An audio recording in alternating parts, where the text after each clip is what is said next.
Hi అండి, welcome to Krishna Sita YouTube channel. ఈరోజు జీవితం అనే ఇంట్రెస్టింగ్ వీడియోతో అయితే మీ ముందుకు వచ్చేసానండి. ఇందులో పెద్ద కోడల పేరు సరస్సు, చిన్న కోడల పేరు లక్ష్మి. సరస్సుకి 2 అబ్బాయిలు, లక్ష్మికి 2 అమ్మాయిలు.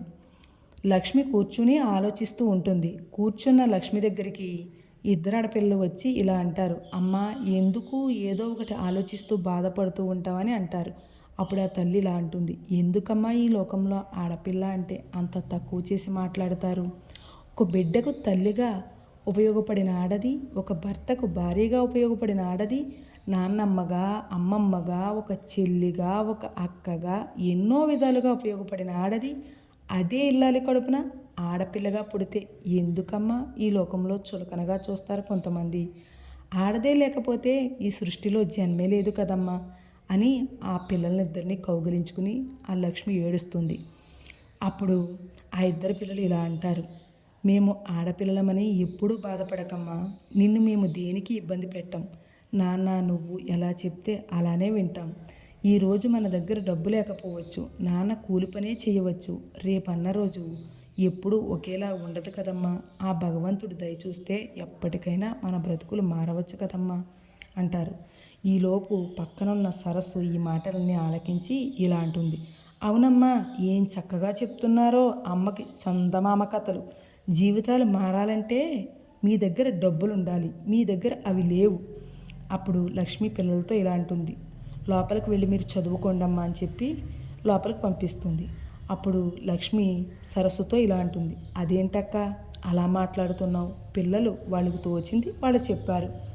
అప్పుడు సరస్సు ఇలా అంటుంది, అబ్బో భలే గొప్పగా చెప్పారమ్మా నీ కూతుళ్ళు మాట విని నువ్వే మురిసిపోవాలి మరి అంటే. అప్పుడు లక్ష్మి ఇలా అంటుంది, ఎందుకక్క ఎప్పుడు ఏదో ఒకటి సూటిపోటీ మాటలతో బాధ పెడుతూ ఉంటావు?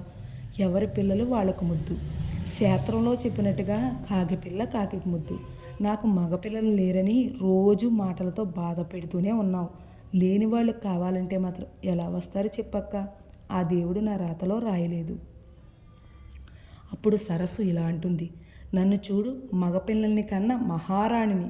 రేపొద్దున్న నా కొడుకులు ఇద్దరూ నన్ను నా కాలుకు అందకుండా చూసుకుంటారు. నీ ఆడపిల్లలిద్దరూ వాళ్ళ అత్తారిళ్లకు వెళ్ళిపోతారు. నీకు చూసే దిక్కే ఉండదు. నా కొడుకులిద్దరూ బాగా చదువుకుని మంచి ఉద్యోగాలు తెచ్చుకుని మంచి పొజిషన్లో ఉంటారు. నీ కూతుళ్ళ వల్ల ఖర్చు తప్ప రూపాయి ఆదాయం ఉండదు అని అంటుంది. అప్పుడు లక్ష్మి ఇలా అంటుంది, అదేంటక్క ఎవరి తలరాతలో ఎలా ఉందో ఎవరికి తెలుసు? ఆ రోజు నా భర్త చదువుకోక కూలి పని చేసినందుకు కూలివాడిలాగే మిగిలిపోయాడు. అదే నా భర్త నీ భర్తలాగా చదువుకుని ఉంటే నీ భర్త చేసే ఉద్యోగం నా భర్త చేసేవాడు.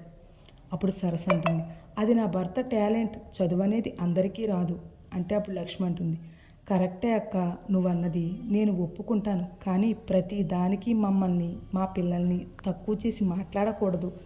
ఏ రోజు నాకు నగలు లేవని ఆస్తులు లేవని బాధపడలేదు.